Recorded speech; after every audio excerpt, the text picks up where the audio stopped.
नमस्कार, मैं रविश कुमार। क्या सही में भारत में नौकरियों में उछाल आ गया है? भारतीय रिजर्व बैंक कहता है कि 2022-23 की तुलना में 23-24 में नौकरियों में डबल उछाल आ गया। क्या इतना सुनकर लोगों को भी उछल जाना चाहिए या यह देखना चाहिए कि किस सेक्टर में नौकरियां बढ़ी हैं, जो नौकरियां आई हैं उनकी गुणवत्ता क्या है, प्रोविडेंट फंड और ग्रेच्युटी जैसी सामाजिक सुरक्षा है या नहीं, कैजुअल वर्कर कितने हैं और उनकी कमाई कितनी है, और स्वरोजगार वाले कितने हैं, उनकी कमाई कितनी है। जब तक आप अलग अलग सेक्टर के हिसाब से नहीं देखेंगे और इसकी समस्या को नहीं जानेंगे, नौकरी नाम की चुनौती को नहीं समझ सकते। 23 जून को बिजनेस स्टैंडर्ड की यह रिपोर्ट शिवा राजौरा की है। शिवा ने लिखा है कि मैन्युफैक्चरिंग सेक्टर विनिर्माण क्षेत्र के 18 लाख असंगठित उद्यम बंद हो गए और करीब 54 लाख लोगों की नौकरियां चली गईं। असंगठित क्षेत्र में कई तरह के काम आते हैं। मोटर मैकेनिक भी कह सकते हैं, दो लोग मिलकर बर्फ बनाते हैं, लोहे पिघलाते हैं, या लेथ मशीन पर काम करते हैं, या अपनी छोटी सी दुकान चलाते हैं, छोटा मोटा धंधा करते हैं, सब इसमें आता है। ये आंकड़े जुलाई 2015 से जून 2016 और अक्टूबर 2022 से सितंबर 2023 के दौरान विनिर्माण क्षेत्र के हैं। Annual survey of unorganised sector enterprises और नेशनल स्टैटिस्टिकल ऑफिस एनएसओ ने 2015-16 में सर्वे किया। जुलाई 2015 से जून 2016 के बीच 197 लाख असंगठित इकाइयां काम कर रही थीं, लेकिन अक्टूबर 2022 से सितंबर 2023 के दौरान विनिर्माण क्षेत्र में करीब 178.2 लाख असंगठित इकाइयां ही बची रह गईं। इस सेक्टर में काम करने वाले लोगों की संख्या 15% कम हो गई है। यह मैन्युफैक्चरिंग सेक्टर का हाल है। पिछले अक्टूबर तक का आंकड़ा बता रहा है कि छोटे उद्यम बंद होते जा रहे हैं और 54 लाख से अधिक लोगों की नौकरियां गई हैं। और अचानक धड़ाम से रिजर्व बैंक का एक डेटा आता है कि नौकरी में डबल उछाल आ गया है। एक और खबर हम आपको दिखाना चाहते हैं। 10 जुलाई के द हिंदू में विकास धूत की यह खबर, और इसकी हेडलाइन कहती है कि नोटबंदी, जीएसटी और कोविड के कारण असंगठित क्षेत्र में 1.6 करोड़ नौकरियां चली गईं। यह तो बिजनेस स्टैंडर्ड की रिपोर्ट से भी ज्यादा संख्या है, बल्कि डबल। बिजनेस स्टैंडर्ड में 54 लाख नौकरियां जाने की बात है, मगर यहां 1.5 करोड़ से अधिक नौकरियां जाने की खबर है। बस इस बार का research India rating and research नाम की संस्था का है। क्यों गई इतनी नौकरियां? क्योंकि 2016 से 2023 के बीच 11 लाख करोड़ से अधिक का नुकसान हुआ। क्यों नुकसान हुआ? नोटबंदी, जीएसटी और कोविड के कारण। कोविड को अलग भी कर दें तो नोटबंदी और जीएसटी ने छोटे उद्यमों की कमर तो तोड़ी है। बिजनेस स्टैंडर्ड की रिपोर्ट में है कि 2015 से 2023 के बीच 16 लाख छोटे उद्योग बंद हुए, मगर हिंदू की रिपोर्ट कहती है 63 लाख असंगठित क्षेत्र के उपक्रम बंद हुए हैं। लाखों उद्यम बंद हो गए, करोड़ों लोगों की नौकरियां चली गई। इस पर बात नहीं, अचानक से एक डेटा तबीयत से हवा में उछाल दिया जाता है कि लो देखो, भारत में नौकरियां डबल हो गई हैं। Periodic labour force survey PLFS का डेटा यही कहता है कि भारत में मात्र 12 करोड़ लोग हैं जो वेतन भोगी कहे जा सकते हैं। इस वेतन भोगी वर्ग की मासिक कमाई का औसत क्या आप जानते हैं? 20,000 रुपए महीना, सिर्फ 20,000। 100 करोड़ लोग कैजुअल काम करते हैं, इनके महीने की औसत कमाई 11,000 रुपए के आसपास है। तो इतनी बड़ी आबादी की कमाई की यह हालत है, ऊपर की भी और नीचे की भी। इतनी कम कमाई की नौकरियां हैं भारत में। जब तक सैलरी नहीं बढ़ेगी, सामाजिक सुरक्षा नहीं बढ़ेगी, तब तक नौकरी बढ़ने की संख्या का जश्न क्या आप मना सकते हैं? अव्वल तो नौकरी बढ़ी है या नहीं, इसी पर विवाद है। अर्थशास्त्र में एक पैमाना होता है ग्रॉस वैल्यू एडेड, जीवीए। यह किसी अर्थव्यवस्था में सभी वस्तुओं और सेवाओं के मूल्य का माप होता है। हिंदी में इसे सकल मूल्य वर्धन कहते हैं। विकास धूत ने इंडिया रेटिंग और रिसर्च की रिपोर्ट में दर्ज किए गए आधिकारिक आंकड़ों के हवाले से लिखा है कि वित्त वर्ष 2023 में असंगठित क्षेत्र की जीवीए में हिस्सेदारी 2016 के मुकाबले 1.6% कम थी। यानी अर्थव्यवस्था में इस क्षेत्र की भागीदारी पर बुरा प्रभाव पड़ा है। हमारा सवाल है कि अगर नौकरी बढ़ रही है तो क्या असंगठित क्षेत्र में नहीं बढ़ रही है? और असंगठित क्षेत्र में विकास हो रहा है, तो फिर जीवीए में उसकी हिस्सेदारी क्यों नहीं बढ़ रही? इस रिपोर्ट में कहा गया है कि 2022 के साल में इस सेक्टर में करीब 9.80 करोड़ लोग काम कर रहे थे। 2023 में इनकी संख्या 10.96 करोड़ हो गई। तब भी यह 2016 के साल के मुकाबले काफी कम है। उस साल 11.13 करोड़ लोग गैर कृषि क्षेत्र में काम कर रहे थे। यह रिपोर्ट बताती है कि व्यापार और अन्य सेवाओं में तो और भी कमी आई है।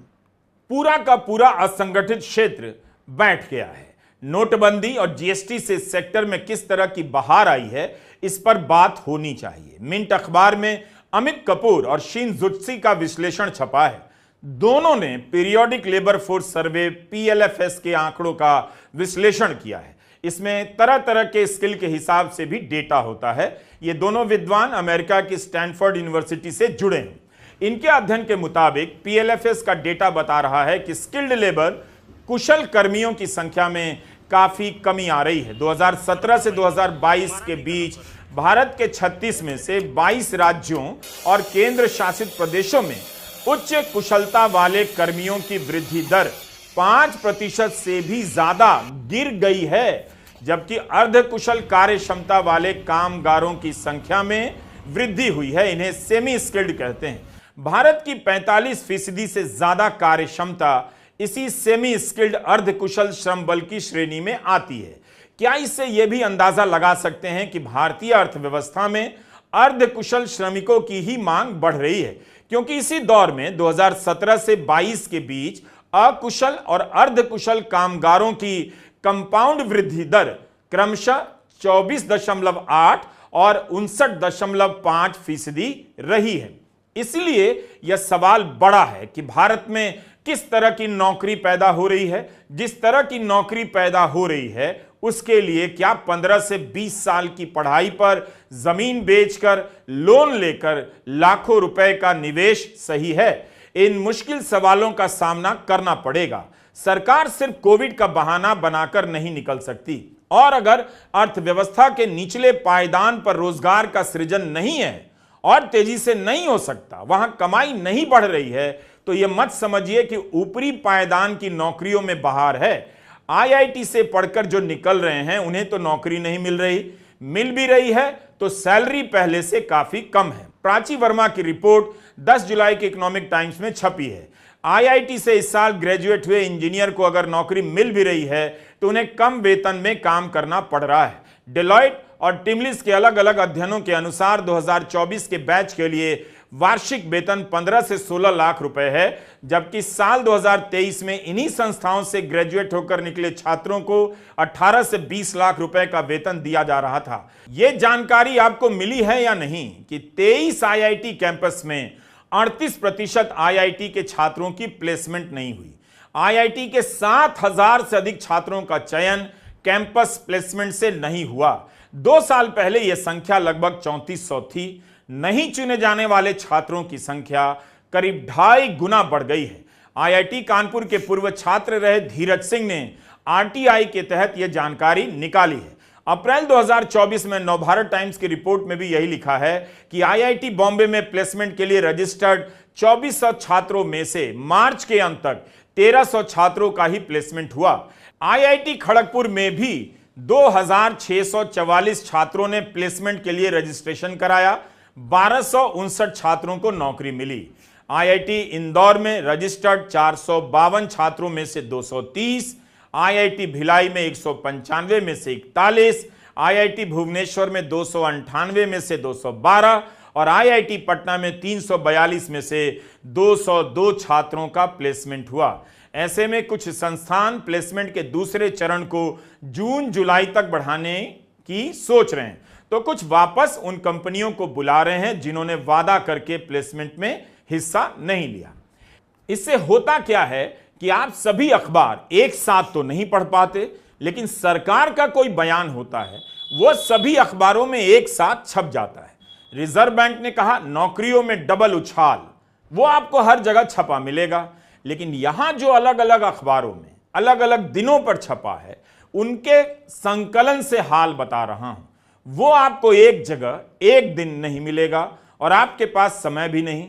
मगर जरा पता तो कीजिए, जो आपके घर लड़का सामान लेकर 10 मिनट में हाजिर हो जाता है, डिलीवरी बॉय, उसे कितना पैसा मिलता है? उसने पढ़ाई पर कितना पैसा खर्च किया? उनमें से कितने 4 साल की इंजीनियरिंग की पढ़ाई कर चुके हैं? तब आपको पता चलेगा कि बोगसबाजी की भी इम्तहान होती है। काम किसी को मिल नहीं रहा और खबर छपती चली जा रही है कि काम में बहार है। यह भी तो छपी हुई खबर है, आशुतोष मिश्रा की रिपोर्ट। यह रिपोर्ट कहती है कि पिछले 20 साल में पहली बार है कि सॉफ्टवेयर कंपनियों ने एक साल में 60 से 70 हजार फ्रेशर को नौकरी पर रखा।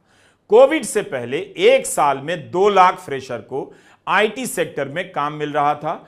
इन्फोसिस और टीसीएस जैसी बड़ी सॉफ्टवेयर कंपनियों के बारे में भी खबरें छप रही हैं कि भर्तियां कम होती जा रही हैं। आईटी सेक्टर का यह हाल है। आर्टिफिशियल इंटेलिजेंस का आईटी सेक्टर पर क्या असर पड़ चुका है, पड़ने वाला है, इसका अध्ययन होना चाहिए ताकि छात्रों, उनके माँ बाप को पता रहे कि इंजीनियरिंग की पढ़ाई पर पैसा खर्च करना है या नहीं। उनके पास इस तरह की कोई सूचना या अध्ययन नहीं है। यह भी हो सकता है कि आर्टिफिशियल इंटेलिजेंस का बहाना बनाकर छटनी की जा रही हो। लेकिन इन सब बातों को लेकर इतने साल में क्या अध्ययन हुए? क्या लाखों की संख्या में इंजीनियरिंग की परीक्षा देने वाले छात्रों को पता है कि एआई से उनके जीवन पर क्या असर पड़ने वाला है? अजीब सा हाल है। एक रिपोर्ट आती है, प्राइवेट सेक्टर ने निवेश करना कम कर दिया। रिजर्व बैंक की रिपोर्ट आती है, नौकरियां बढ़ गई। जरूर कोई तीसरी रिपोर्ट आने वाली है कि नौकरी का निवेश से कोई लेना देना नहीं, नौकरियां परमात्मा सीधे भेज देता है।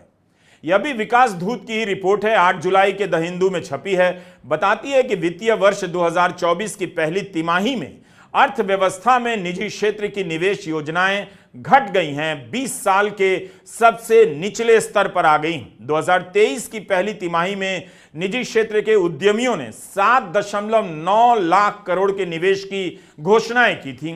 वहीं इस साल की पहली तिमाही में यह आंकड़ा मात्र 44,300 करोड़ पर रह गया है। निवेश की घोषणाओं में इतनी कमी आ गई है।